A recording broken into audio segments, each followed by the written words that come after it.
defines me as a person. You know? And there's no 7 seconds of a song that defines me. Because if there was, it would just basically be somebody going, oh, fuck, okay, whatever, fuck, I don't give a shit. Oh my god, thank you guys for coming out tonight. Woo! Oh, come on. Aren't you guys glad that COVID is over?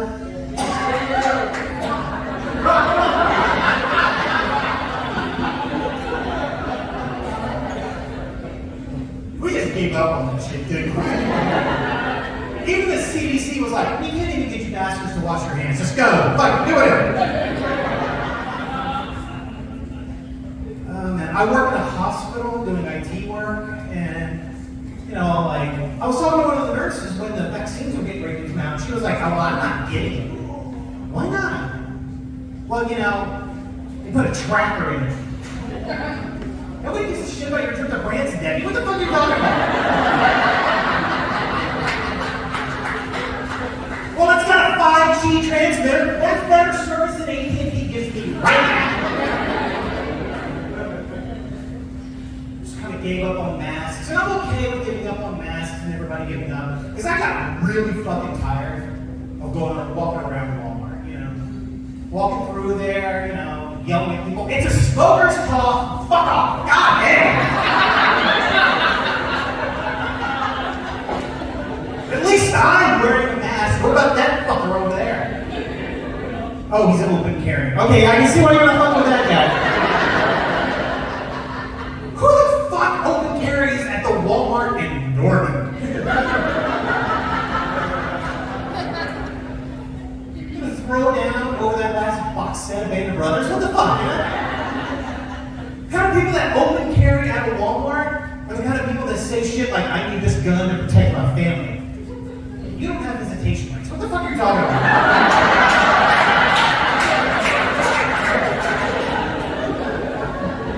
These assholes are the kind of people that, like, they drive around in the same pickup truck. Jack the fuck up, big black tires, blacked out, black truck, fucking like Punisher logo on the back, cross rifles and all that shit. I swear to God. And the thing is, some of them drive around in those extended cab, short bed pickup trucks. Seriously, that's like having big balls in a small dick. Okay? This is not the purpose of the item, okay? That's what I'm saying. Some of them have that sticker on the back that says Molon Blade, which is Greek for come and take it. It was Spartan, that's what it's from. It's a Spartan motto. Ah, come and take it. Well, if you've ever read the Wikipedia article about Sparta, it got took. I'm just saying. Sparta is 3 broken columns and a dry well. I don't think they're your role models. Well, it's an ethic. Yeah, I finished reading the whole Wikipedia article about Sparta. So you're talking about fucking little boys? Is that what you're talking about? They also murdered slaves, which tracks, honestly, for you, okay? Seriously, read the Wikipedia article. Sparta was an incredibly fucked up place. They get pissy when I talk shit to them, man. I walk up to them and I say, thank you for not serving in the military. Thank you for doing that. None of them ever served, you know. Because of you, there's one less war crime in the world. Thank you for making that sacrifice for all of us. Oh, you're a cop? Well, that's a fucking wash. All right, fine. They always say shit, you know, back to me. What the fuck makes you think you're badass? I'm openly transgender in Oklahoma. I'm the hardest motherfucker in this room.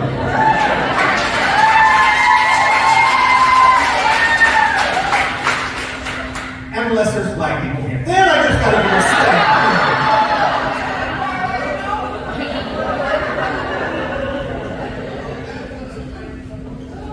I'm not originally from Oklahoma. I moved here to come out of this closet. I'll transition. Which honestly makes about as much sense as moving to Oklahoma and out of the fucking closet. Well, when I tell you I'm from Mississippi, okay, yeah, okay, I get that. Shit. Holy shit. I had no fucking idea how bad it got, you know. You know, like, I've spent my whole life growing life started to transition, and I did not realize how bad it was until I was hanging from the tree. And I turned and looked at the black guy next to me, he goes, "First time?" Yeah.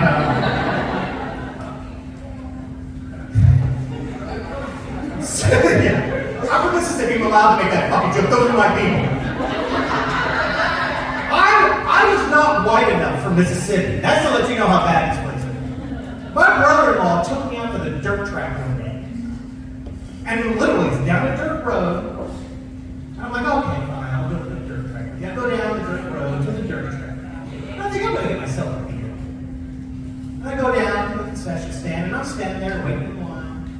I turn and look next to me, and there's this kid with a rat tail. You're not Southern unless you know what the fuck a rat tail is, all right? Yeah. You grew up where cousins fuck, didn't you?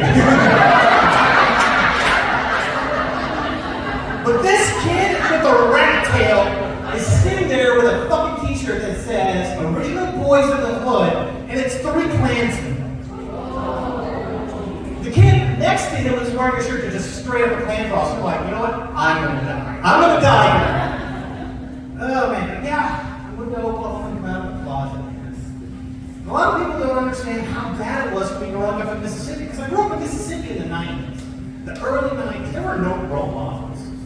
You know, nowadays there's like, you know, Bravo TV shows about 13-year-olds, and they're still brave.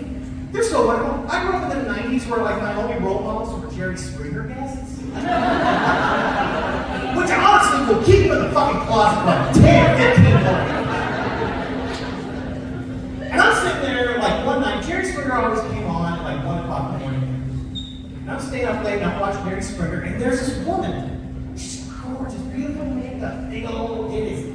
Curvy as shit, wearing a bathing suit. I'm like, oh yeah. And Jerry's like, so when are you gonna get the surgery? And I'm like, what surgery? You're gorgeous. She goes, well, I'm going to Thailand to have my penis removed. You know, in 6 months. I'm like, oh my god! Ah! I start flipping through the channels. Ah! Get all the way back around. Ah! Go on.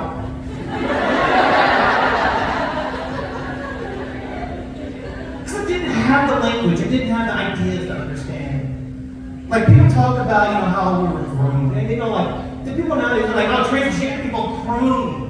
They groomed grown kids growing up. I guess if I was groomed, I guess that means that there were female G.I. Joes. That's what the fuck means for me being groomed, you know? If they were grooming me, they really should have done that fucking job, okay?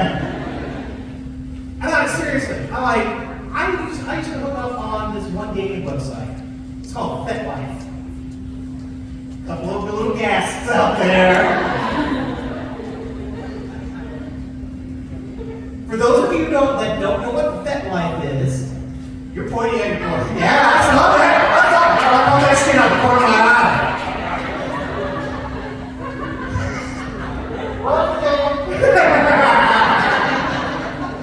So FetLife is a website for people who are into kinky sex.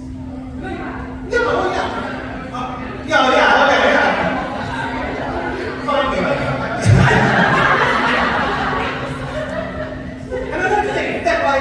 Like eating sex, you know, like spanking. Yeah, they're basic, okay? Not like some people like me choking when they see dick rolling. So, you know, that's what I'm saying. And this guy hit me up to do porn. Now, every woman's been asked to do porn by their boyfriend or by somebody. But this guy was an adult video news Hall of Fame porn star. And he wanted to do porn with me. I'm like, oh my god, what's this for? He says it's for my amateur training and cross-dresser website. Fuck you, dude, I've been doing this for 15 years. It's as good as it's gonna fucking get, okay? Seriously, I had no fucking idea how hard this was gonna be. You know, like, I thought I was gonna be beautiful, I was gonna be sexy, I was gonna be a model. And then I, like, watched one YouTube video on how to do winged eyeliner, and I was like, you know what? Grunge is good. I can do grunge. I can do grunge. Seriously, man, hard time growing up. And I, you know, like, since I didn't have role models and I didn't understand it, I tried so hard not to be transgender. So I did stuff like I played high school football, you know? I joined the military. I fucked up joining the military. I joined the Mississippi National Guard. Not exactly the most badass organization.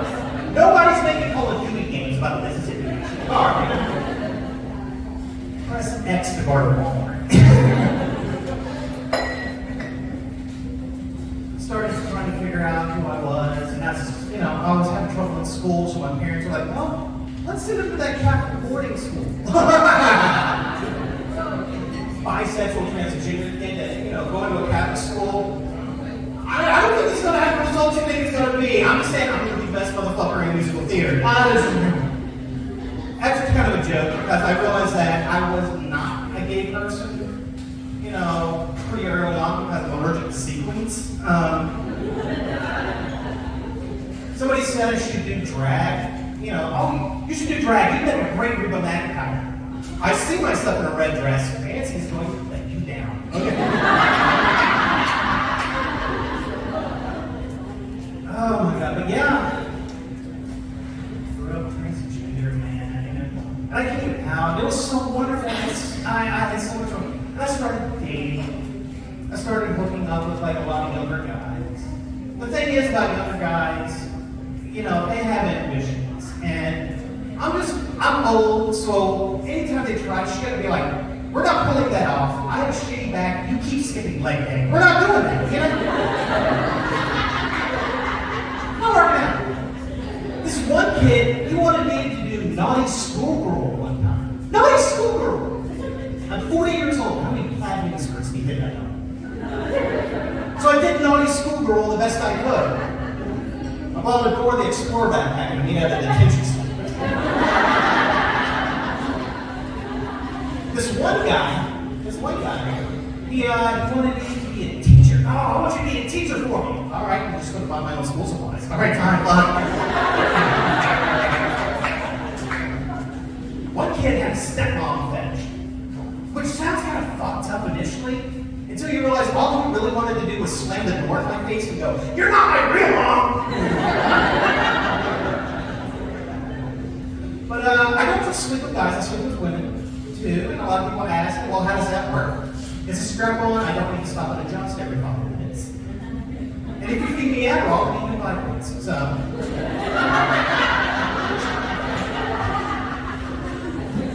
I love people that, they try to talk shit to me, like, oh, well, I can tell you what to do. Just look at the size of those hands. I'm long for a lesbian, that's all.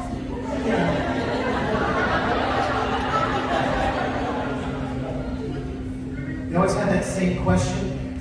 Have you had surgery yet? Do you still have your penis? When are you getting the surgery? Do you still have your penis? Do you still have your penis? When are you getting the surgery? You know how awkward you feel right now? That's me every time. No one else, when you first meet them, you ask about the status of their junk, This has never happened. Secretary Clinton, how's your cooter today? She's met Trump, so maybe, I don't know.